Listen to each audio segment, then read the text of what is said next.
Clock in, clock in. Black guy that just walked in. Yeah. He already dead, there ain't no need to check his vitals, bitch. He already dead, there ain't no need to check his vitals. Yeah, crunch time, yeah, nigga, it's lunch time. Let go, crunch time, yeah, nigga, it's lunch time. Yeah, crunch time, yeah, nigga, it's lunch time. Let go, crunch time, yeah, nigga, it's lunch time. He dead. Team Black got to stand up, man. Yeah. This video right here is the Trulla Mafia reveals why they really came for Young Dolph. The game right now. I'm just enjoying all the benefits that come along with being a self-made, independent millionaire. We all know the story of how young Dolph was tragically lost at 36 years old. At the same time, we might not know the story as well as we think we do. Now, first off, before we even get into it, I gotta let you know that there are tons of moving parts in this story. I mean, this thing runs deep. But I mean, what else would you expect in a case this big? It all starts with one faction, the Trulla Mafia. The Trulla Mafia is a long-running gang based in Memphis. For a while, even though they had their ops, everything was chill. Our story starts with a few major players. Those are gonna be Big Scar, J Money, and Young Dolph himself. J Money was a rapper back in the early days of all this, but he wasn't just rapping. J Money was really out in these streets. I mean, he was about it, like a body under his belt at 18 kind of about it. With all that going on for him, it wasn't long before he found himself facing charges. He was responsible for the death of a dude named Denzel Monroe. That being said, maybe he would have been better off if he had spent more time in lockup. He was released pretty quickly, and unfortunately, it wouldn't be long before Denzel's homies got their revenge. They ran up on him outside a strip club in August of 2016 and landed a few shots. He passes away shortly after. J Money's death sent waves to the underground rap scene.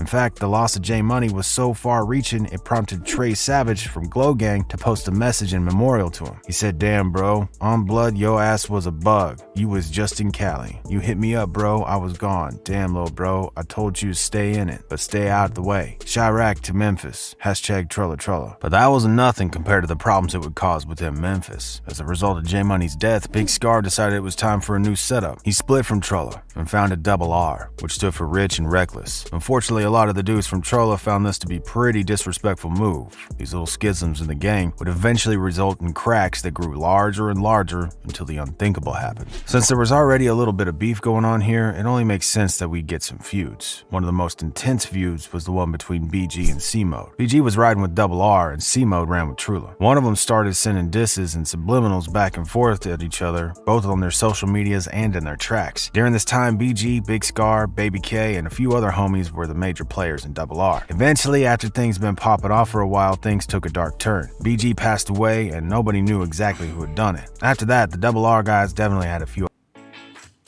How would you like? What the hell, y'all? So I'm guessing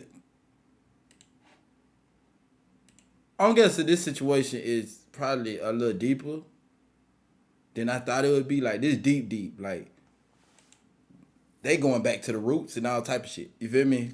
This is deep. Double R guys definitely had a few ideas. The feud went from being a little beef between ex-friends to full-on hate. They pulled up on BG at a red light and sent tons of shots into his car. Go Crazy, one of the dudes who rocked with Trulla, ended up getting arrested and locked up for the whole thing. Word on the street was that Zay, Go Crazy, and C-Mode were all involved. Another member of Double R, nicknamed 23, was in the vehicle that night. He was hit, but he ended up recovering from his injuries. Unfortunately for Double R, Trulla wasn't about to let that go. Instead, they went and hunted down 23 before they finished the job. This was one of the first major hits that Double R suffered, and the fact that it happened so soon after the loss of BG only made it that much more serious. To get back at Trulla for what had happened to BG, Double R decided that they were going to set their sights on an op. That op was Zay. C-Mode was locked up in juvie at the time, but when he got out, he wasn't happy. Now that he was out of jail and in the studio, he decided to drop a diss track to let Double R know what's up. Unfortunately, that's just a huge bullseye right on C-Mode's. To make matters worse for C-Mode, J Money's brother, D Money, would also get hit. In fact, CEO Jizzle put out a track called Rich and Ruthless where he basically explained what actually went down and why D Money got taken out. Apparently, D Money decided it was a good idea to publicly diss 23, and that didn't end up being a great move on his part. Specifically, CEO Jizzle spits, "If you diss on 23, swear to God it's gonna be RIP. You ain't hear what happened to the last dude. You got left on Trig Street. And that's exactly where they ended up finding D-Money after what went down, went down. When the track dropped, everybody knew it was hard, but not everybody was actually listening to hear what was being said. At least one fan noted because he commented, "I know I'm not the only one who heard what he said, but that shit fire." Another fan just pointed out that Memphis had been putting out stupid heat in the past few years. Tough. He from Memphis? Why Memphis gonna be so dumb for the last couple years? Big 30, Pooh Shiesty, Big Scar, Moneybag, NLE Chopper, Key Glock, Young Dolph, etc. Everybody just going crazy. D-Money was notorious for being hungry. There were reports of this dude popping off at the mall on Black Friday back in 2021. This took place at the Wolf Chase Galleria, and a 21-year-old man was hit. And although there was a lot of panic, no one else was seriously hurt. Finally, just a couple of weeks ago, CEO Jizzle spoke on Young Dolph just a little bit. Young Dolph used to rock with Trulla heavy.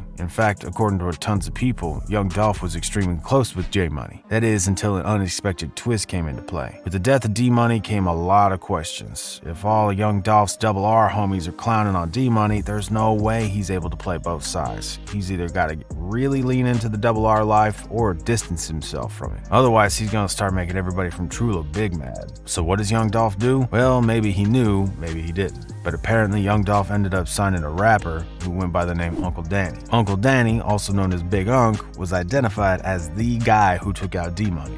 Whoa. Okay, y'all see what's going on here.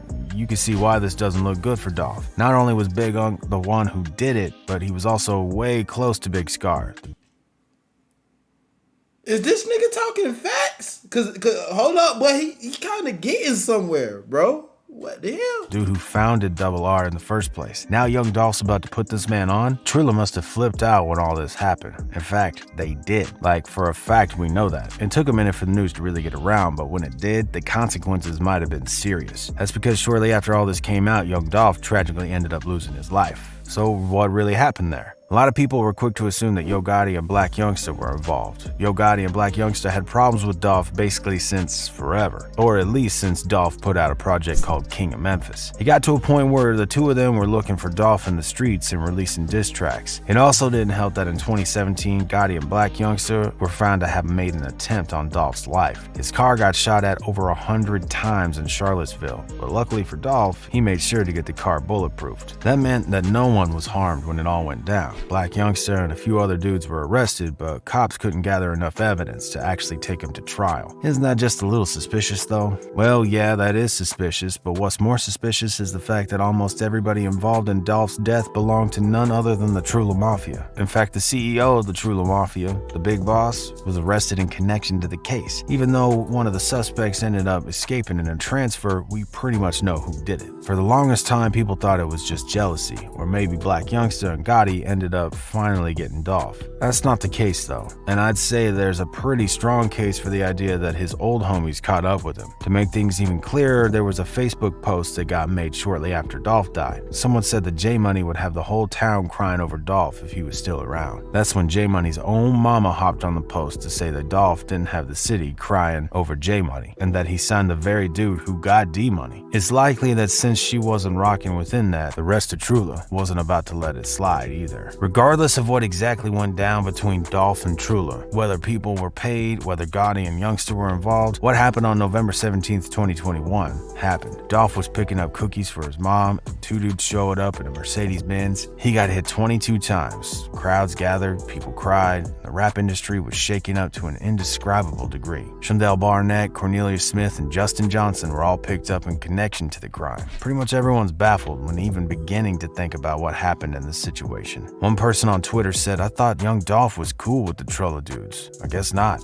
Another user reached out to their followers to figure out what they thought about the whole thing just because it's so complicated. He said, "I have my suspicions about Young Dolph's death, but I want to hear what you think. I love his discography and he helped me through some dark times, so I want to know what you all have to say." None of this is exactly clear. Hopefully the truth comes out over the course of the trial, and we'll just have to wait until that's finished to see what's actually up. All I really know is that a lot of this could have been avoided.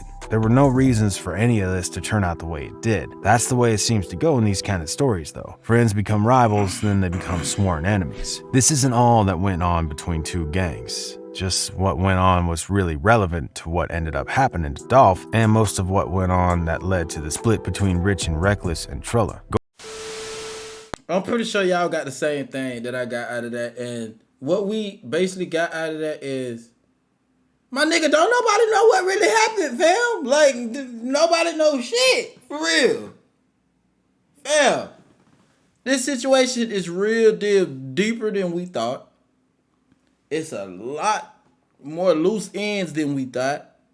And it's a lot more people involved than we thought.